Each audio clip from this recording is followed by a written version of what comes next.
Shalom, pemirsa yang diberkati Tuhan. Bertemu kembali dalam seri pelajaran Sekolah Sabat. Pada saat ini, kita akan melanjutkan pelajaran kita, tapi sebelumnya, mari kita sama-sama berdoa. Bapa yang di surga, terima kasih Tuhan untuk berkat-Mu yang sudah menyertai kami dan memberkati kami di sepanjang kehidupan kami. Pada saat ini ya Tuhan, kami akan melanjutkan pelajaran kami melalui pelajaran Sekolah Sabat ini. Tuhan kiranya yang menolong kami dengan hikmat kebijaksanaan dari surga sehingga kami boleh memahami pelajaran ini dengan baik. Kami boleh menghidupkannya di dalam kehidupan kami. Inilah doa permohonan kami Bapa, mohon ampun segala dosa kesalahan kami. Dalam nama Tuhan Yesus kami berdoa. Amin. Bapak Ibu saudara-saudaraku yang kekasih dalam nama Tuhan Yesus Kristus, untuk pelajaran kita pada hari ini Minggu tanggal 31 Maret tahun 2024 dengan judul Perang di Surga. Mari kita baca kitab Wahyu pasal 12 ayat 7 sampai 9. Dikatakan maka timbullah peperangan di surga. Dikatakan bahwa Mikael dan malaikat-malaikatnya berperang melawan naga itu, dan naga itu dibantu oleh malaikat-malaikatnya. Tetapi mereka tidak dapat bertahan. Mereka tidak mendapatkan tempat lagi di surga. Dan naga besar itu, si ular tua yang disebut iblis atau setan, yang menyesatkan seluruh dunia, dilemparkan ke bawah. Ia dilemparkan ke bumi bersama-sama dengan malaikat-malaikatnya. Apakah yang diungkapkan ayat ini Bapak Ibu sekalian? Tentang kebebasan yang ada di surga dan asal mula kejahatan? Ketika Lucifer memberontak Bapak Ibu, dengan cara apakah Allah meresponnya? Saudara-saudara yang kekasih dalam nama Tuhan Yesus Kristus, ayat-ayat ini menggambarkan konflik kosmis antara yang baik dan yang jahat. Iblis dan para malaikatnya berperang melawan Kristus dan pada akhirnya diusir dari surga. Tampaknya sangat aneh bahwa peperangan terjadi di tempat yang sangat sempurna seperti surga, Bapak Ibu sekalian. Mengapa hal itu bisa terjadi, Bapak Ibu? Apakah Allah yang penuh kasih menciptakan malaikat iblis dan yang memulai peperangan ini? Apakah ada kesalahan fatal pada malaikat ini yang membuatnya memberontak? Kitab suci dengan jelas menjelaskan Bapak Ibu sekalian, asal mula kejahatan. Kitab suci menyingkap tabir yang menutupi konflik antara yang baik dan yang jahat. Bapak Ibu saudara-saudaraku yang kekasih, mari kita bandingkan Yeskiel 28 ayat 15 sampai ayat 12 sampai 15 dan Yesaya 14 ayat 12 sampai dengan 14. Yeskiel 28 ayat 12 sampai 15 mengatakan, "Hai anak manusia, ucapkanlah suatu ratapan mengenai Raja Tirus dan katakanlah kepadanya, beginilah firman Tuhan Allah. Gambar dari kesempurnaan engkau, penuh hikmat dan maha indah. Engkau di Taman Eden, yaitu di taman Allah penuh segala batu permata yang berharga. Yaspis merah, krisolit dan yaspis hijau, permata pirus, krisopras dan nefrit, lazurit, batu darah dan malakit. Tempat tatahannya diperbuat dari emas dan disediakan pada hari penciptaanmu. Kuberikan tempatmu di kerub yang berjaga. Di gunung kudus Allah, engkau berada dan berjalan-jalan di tengah batu yang bercahaya. engkau tak bercela di dalam tingkah lakumu sejak hari penciptaanmu sampai terdapat kecurangan padamu. Selanjutnya Bapak Ibu sekalian, dalam kitab Yesaya pasal 14 ayat 12 sampai 14 dikatakan bahwa, wah, engkau sudah jatuh dari langit, hai bintang timur putra fajar, engkau sudah dipecahkan dan jatuh ke bumi, hai yang mengalahkan bangsa-bangsa.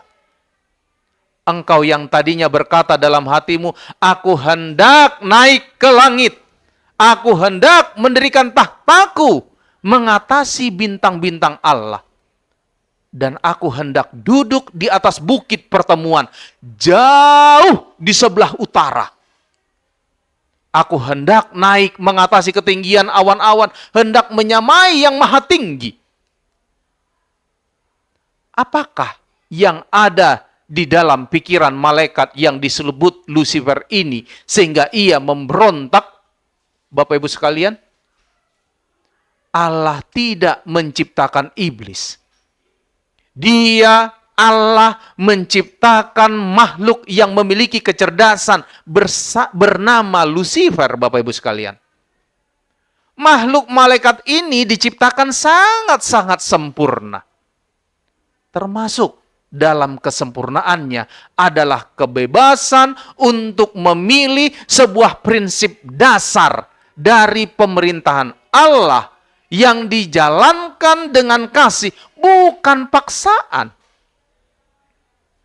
Dosa, Bapak Ibu sekalian, itu berasal dari Lucifer di surga itu sendiri. Tidak ada penjelasan logis mengapa malaikat yang sempurna ini membiarkan kesombongan dan kecemburuan berakar dalam hatinya dan bertumbuh menjadi pemberontakan terhadap penciptanya. Lucifer, Bapak Ibu sekalian, sebagai makhluk ciptaan, menginginkan penyembahan yang hanya dimiliki oleh Sang Pencipta. Dia berusaha merebut tahta Allah dengan mempertanyakan otoritas Allah. Bapak Ibu saudara-saudaraku yang kekasih, pemberontakannya menyebabkan peperangan terbuka di surga. Meskipun Allah sudah lama bersabar dengan Lucifer, Dia, Allah, tidak dapat membiarkannya merusak surga dengan pemberontakannya. Bapak Ibu saudara-saudaraku yang kekasih, majelis surgawi membujuk Lucifer. Anak Allah mengemukakan di hadapannya kebesaran, kebaikan, dan keadilan pencipta. Dan sifat hukumnya yang kudus dan yang tidak berubah itu. Allah sendiri telah menetapkan peraturan di surga, Bapak Ibu sekalian. Dan penyimpangan dari peraturan itu berarti Lucifer menghina penciptanya dan mendatangkan kebinasaan bagi dirinya sendiri. Tetapi amaran yang diberikan dalam kasih dan belas kasihan yang tak terbatas hanya membangkitkan roh penolakan. Kalimat tadi Bapak Ibu sekalian bisa kita baca secara lengkap di dalam tulisan Ellen G. White, Buku Kemenangan Akhir, halaman 419. Bapak Ibu saudara-saudaraku, pertanyaan bagi kita. Pelajaran apakah yang dapat Anda tarik tentang karakter Allah dalam menghadapi kejahatan tersebut? Tuhan memberkati kita. Mari kita akhiri pelajaran kita pada hari ini dengan berdoa. Bapa yang di surga, terima kasih oleh karena berkat-Mu yang sudah menjadi bahagian kami. Kami melihat bagaimana Tuhan yang begitu sangat penuh kasih menghadapi pemberontakan yang dilakukan oleh Lucifer di saat di surga. Tuhan, Engkau menunjukkan kasih-Mu di saat Engkau melakukan tindakan yang tegas atas pelanggaran hukum-hukum Engkau. biarlah itu kami boleh pahami, karena hal yang sama juga Tuhan aplikasikan di saat menghadapi pemberontakan, pelanggaran yang dilakukan oleh umat-umat manusia, kami yang ada di dunia ini. Tuhan, biarlah sikap kasih-Mu yang begitu luar biasa itu boleh menuntun kami, mengarahkan kami untuk datang ke hadirat-Mu, memohon ampun, dan memperbaharui hidup kami untuk lebih baik lagi seturut dengan kehendak Tuhan. Kiranya Tuhan memberkati seluruh pemirsa dimanapun mereka berada yang menyaksikan video ini. Biarlah berkat Tuhan menjadi bagian mereka. Pergumulan kehidupan mereka Tuhan campur tangan, sehingga mereka boleh dimenangkan dalam setiap pergumulan kehidupan ini. Tuhan, biarlah di dalam pelajaran yang berikutnya, kami boleh bersama-sama mempelajari firman-Mu, sehingga ini boleh membuat kami lebih dekat lagi kepada Tuhan. Mohon ampun segala dosa selangkah Bapa. Kehendak-Mu yang terjadi dalam hidup kami masing-masing, kami persembahkan dua permohonan kami ini, hanya melalui anak-Mu Yesus Kristus, yang menjadi Tuhan dan Juru Selamat kami. Amin.